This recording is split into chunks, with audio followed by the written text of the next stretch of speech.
Good evening. I'm Briggs LaSavage. Thanks for joining us. Dan is on assignment. New details tonight after a piece of North Shore history went up in flames.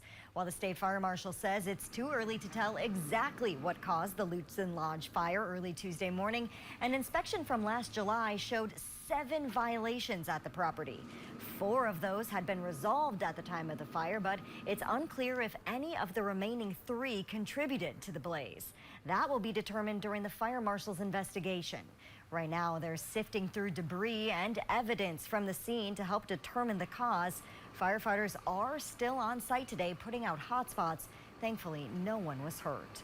Lutsen Mountains, which operates the area's popular ski hills, is just across Highway 61 from the Lutsen Lodge. Here's a look at those hills earlier today around noon.